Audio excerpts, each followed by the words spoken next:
Right. T20 ప్రపంచ cup 2026లో దక్షిణాఫ్రికా తన జైత్రయాత్రను కొనసాగిస్తోంది.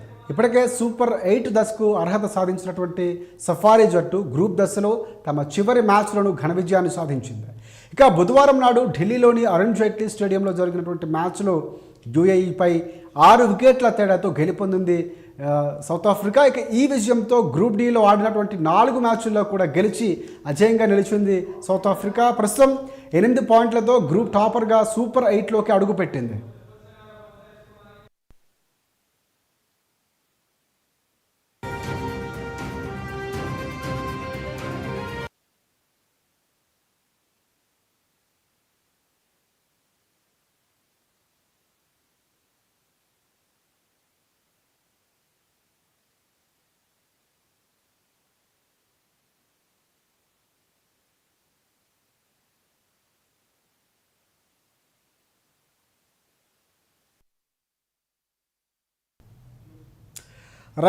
రైట్ ఇక టాస్ గెలిచి బౌలింగ్ ఎంచుకున్నటువంటి దక్షిణాఫ్రికా జట్టు కట్టుదిట్టమైన బౌలింగ్తో యూఏఈని 20 ఓవర్లలో 6 వికెట్లకు 122 పరుగులకే పరిమితం చేసింది. సఫారీ బౌలర్లలో కార్బిన్ భాష అద్భుతంగా రాణించాడు. కేవలం 4 ఓవర్లోనే 2 పరుగులు ఇచ్చి 3 కీలకమైనటువంటి వికెట్లు అతను పడగొట్టాడు.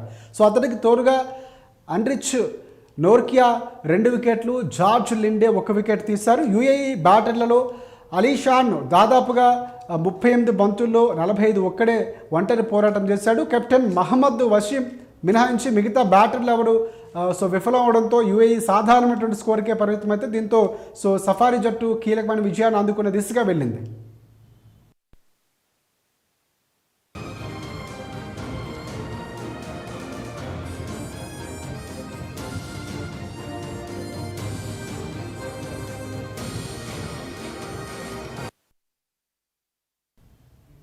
అనంతరం 123 పరుగుల సాధారణ లక్ష్య ఛేదంలో దక్షిణాఫ్రికాకు కెప్టెన్ ఐడెన్ మార్క్రమ్ మెరుపు ఆరంభాన్ని ఇచ్చాడు. కేవలం 11 బంతుల్లోనే 5 ఫోర్లు, 1 సిక్సర్తో 28 పరుగులు చేసి అవుట్ అయ్యాడు. ఆ తర్వాత వచ్చినటువంటి రాన్ రికెల్టన్ 16 బంతుల్లో 30, డెవాల్ట్ బ్రెవిస్ 25 బంతుల్లో 36 కూడా ధాటిగానే ఆడారు. దీంతో సఫారీ జట్టు 13 ఓవర్ల 2 బాల్లోనే 4 వికెట్లు కోల్పోయి లక్ష్యాన్ని చాలా సునాయాసంగా ఛేదించింది. ఈ టోర్నీలో ఇప్పటికే రేసు నుంచి నిష్క్రమించినటువంటి యూఏఈ జట్టు ఓటమితో తమ ప్రస్థానాన్ని కూడా ముగించింది. మరోవైపు అద్భుతమైనటువంటి ఫామ్తో దక్షిణాఫ్రికా సూపర్ 8లోకి అడుగుపెట్టడం ప్రత్యర్థి జట్లకు గట్టి హెచ్చరికల పంపించినట్లయింది.